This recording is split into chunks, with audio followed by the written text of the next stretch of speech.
Kali ini saya mau membahas tentang demodulasi AM. Oke. Ini saya pakai function generator untuk frekuensi informasi. Bisa dilihat bahwa di sini ada frekuensi counter di mana mengukur output dari frekuensi carrier ya, tetap di sekitar 456 kHz. Oke. Nah, ini rangkaiannya. Ya, saya jelaskan bahwa ini frekuensi carrier. Jadi ada dua bagian. Satu bagian untuk saya membentuk dulu sinyal AM-nya, lalu dikembalikan untuk menjadi sinyal informasi. Nah, ini bagian modulasinya. Ya, jadi seperti praktikum sebelumnya, ini ada frekuensi carrier lalu masuk ke modulator. Ya, ini frekuensi carriernya ke sini. Lalu di sini ada frekuensi informasi masuk ke bagian sini lalu dimodulasi. Hasilnya ini AM ya, bisa kita lihat yang warna biru. Itu sinyal AM-nya, lalu yang kuning ini sinyal informasinya. Nah, kenapa sinyal informasi ini amplitudonya tetap harus ada batasan gitu ya?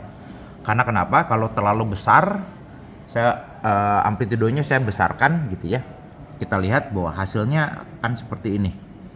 Sinyal AM-nya malah mengalami kerusakan gitu ya, seperti itu. Makanya dia ada maksimumnya.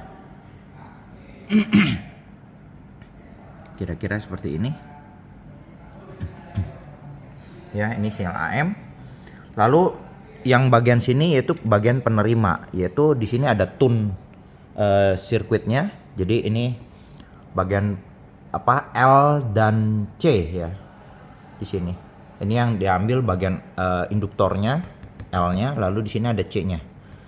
Ya, jadi semacam filter lah istilahnya. Nah, ini resonan frekuensinya kita atur. Yaitu kalau kita harus dibuat resonan atau sama dengan yang frekuensi carrier yang digunakan yaitu 456 kHz. Nah, kalau kita putar di sini, kita bisa lihat hasilnya di sana. Ya, kalau tidak sama, tidak resonan, dia akan mengecil. Tapi kalau dia resonan, kita cari yang paling besar hasilnya. Nah, seperti ini. Artinya dia sama frekuensi yang di sini itu dengan frekuensi carrier dia sama. Hasilnya dia maksimal yang birunya. Oke. Lalu masuk ke bagian detektornya. Detektornya sebenarnya sederhana, dia hanya dioda saja. Ya, nah ini sengaja saya keluarkan komponen diodanya, bisa dilihat bahwa ini dioda saja. Ya, nah ini kita lihat bahwa hasil dari demodulasinya kita bisa lihat ini AM-nya ya, lalu ini hasil resonannya seperti ini yang biru, lalu di sini pun setelah sebelum detektor di sini hasilnya masih yang biru, lalu setelah lewat detektor yaitu setelah lewat dioda. Ya, ini kita lihat ini ya, jadi yang diambil envelope-nya saja gitu ya. Sedangkan di sini ada, kalau di rangkaian secara teori dia ada ini L dan C ya, ini rangkaiannya ya. Lalu di sini ada detektornya dioda, lalu di sini ada R dan C ya. Ini jadi kalau di sini saya aplikasikan tidak ada C-nya ya, jadi dia hanya R saja.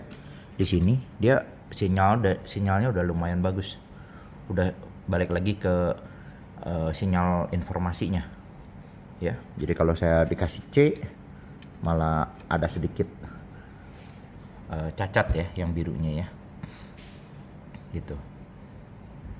Nah, ini karena R dan C-nya itu tidak sesuai gitu ya. Kalau sesuai dia bagus ya, semacam kayak filter lah gitu ya.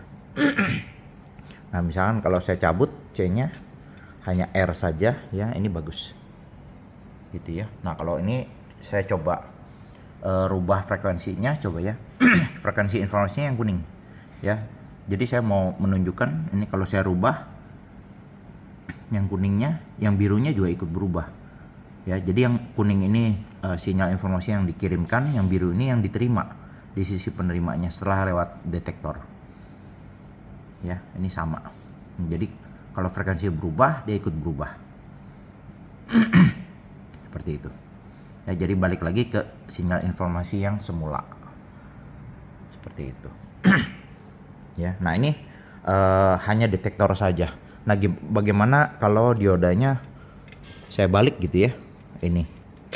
Kan ini saya pasang secara forward bias. Nah, gimana kalau secara reverse bias, bisa nggak gitu ya, kita lihat hasilnya. Saya balik. Nah, kita bisa lihat di sini tetap keluar ya. Jadi sisi yang satunya lagi ya tetap keluar deh sinyal informasinya. Jadi dioda ini dipasang bolak-balik bisa, mau forward bias atau reverse bias bisa ya. Dan ini di bagian setelah detektor ini sudah balik ke sinyal informasi yang seperti biasa. Demikian proses demodulasi AM.